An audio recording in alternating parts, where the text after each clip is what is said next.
So today we're building more ladders. We are going to be bringing these down 9 inches, but each of these 2x2s is 1.5 inches thick.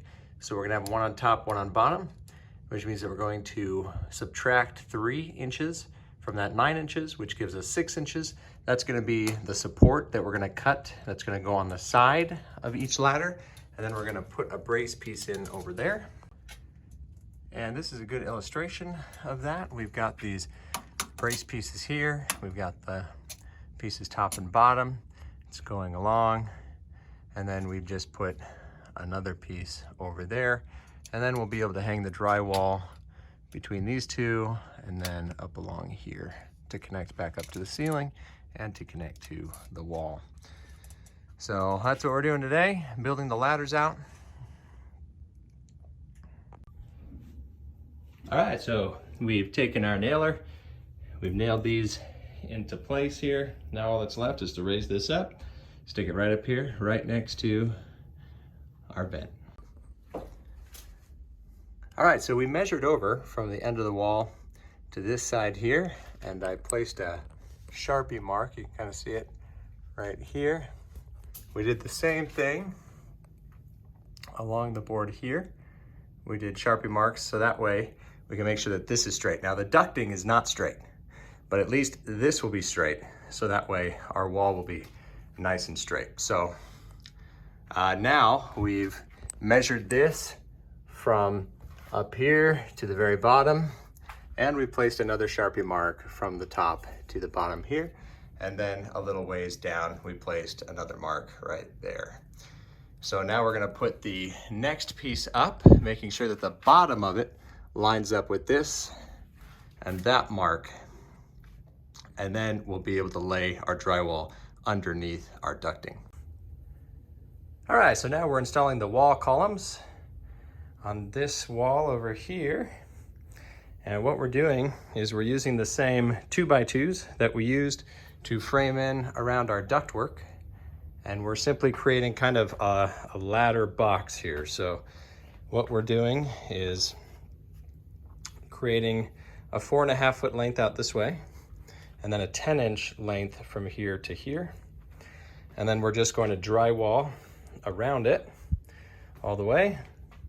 And then we're going to actually be putting some decorative trim around all of the corners and having kind of a cross brace decorative piece there. And then we're gonna have a beautiful rustic sconce light that's actually gonna be right there on it. So should look really good. The dimensions actually look amazing from where I'm standing. So I think it's gonna be a nice faux wall column for our theater room. And then right in the middle, between the two wall columns, because there's gonna be one more right here, right in between the two, we're gonna have a movie poster. That'll be really nice. So yeah, so real quick, how we built these 10 by 4.5 faux wall columns is we just measured from the floor to the ceiling, and then we cut our long pieces.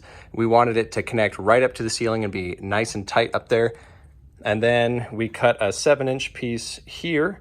7 plus 1.5 plus 1.5 is gonna give us our 10. And then we cut an 1.5 inch piece here. So now we've got 1.5 plus 1.5 plus 1.5, and that's gonna give us 4.5 inches. And so that's what we did. So to do the 2 wall columns, we cut 12 of the 1.5 piece side braces, and then we cut 12 of the 7-inch front and back pieces. And then we went ahead and did one at the bottom, one in the middle, and one at the top all the way around.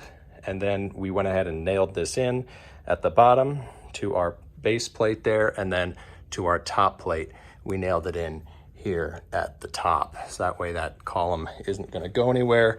And the 2x2 is gonna be just fine because it's gonna be reinforced by our drywall. So yeah, it should just look really nice when we're all done with it here.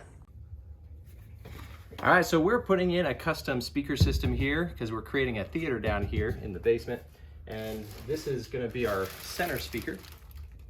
Now the screen is gonna be so big, and we've only got about 8-foot ceilings down here.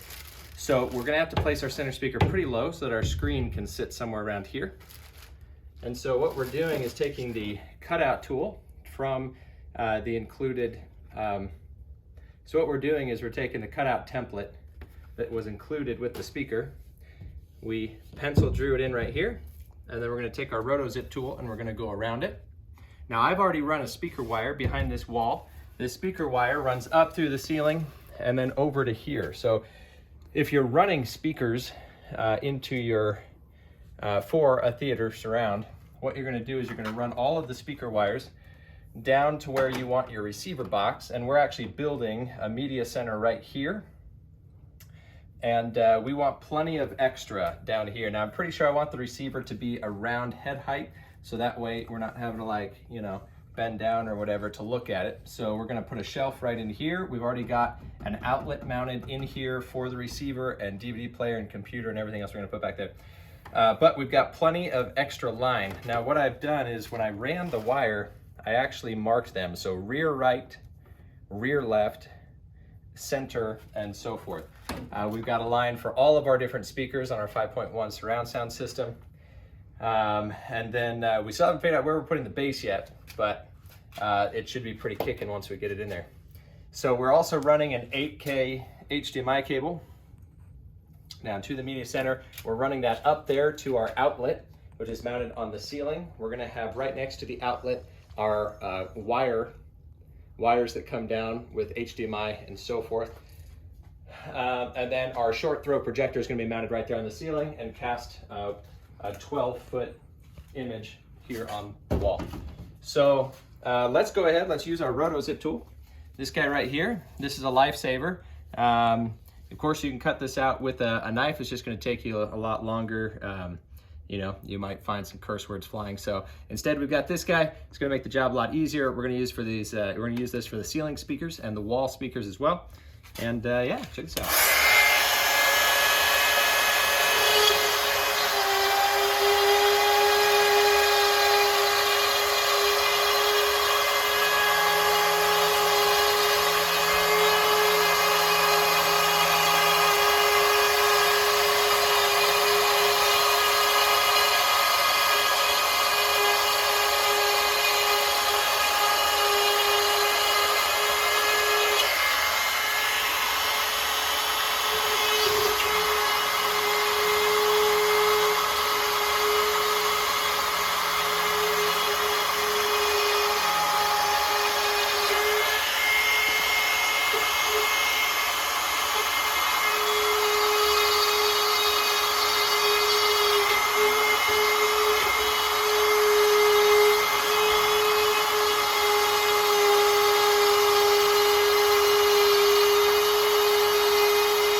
So the rotozip makes it that easy. We can now take this guy out, and we've got the hole for our speaker, and look at that. Our speaker wire is right there. We know that this one's to the center. It's marked over there. So we're gonna be able to install our banana plug outlet back there and hook all of those wires up. But look at that, we've got plenty of extra wire there so that we can wire that up. Now, the thing is we had to put in, so there's insulation up against the concrete here, but then we put a 2x4 framing all the way across. So there's not, so what we're gonna actually have to do is a foot above this cutout mark, so right about here, we're gonna put some extra insulation up, so that way it dampens the vibration from the speaker and hopefully won't crack our wall or cause, you know, any kind of weirdness or extra vibrating in the wall. We want all of that sound to be coming out to us and not wasting any of that energy vibrating everything up. So that's what we're gonna do. We might stick a little bit of extra insulation just around kind of the speaker wall here, but it should be pretty awesome once we get it all installed and all up. So here we are wiring up the final speaker. We've got the line going down there to our built-in media center shelf over there. It's coming up over here. We're gonna be putting it up above these trusses and then right over here to the hole that we've already cut. We've got another one in the back. That's gonna be our These are gonna be our 2 ceiling mounted speakers, and then we're gonna have 2 mounted in the wall over here with our faux wall columns. We've already got our center one cut out, and then we're gonna find a place for our bass.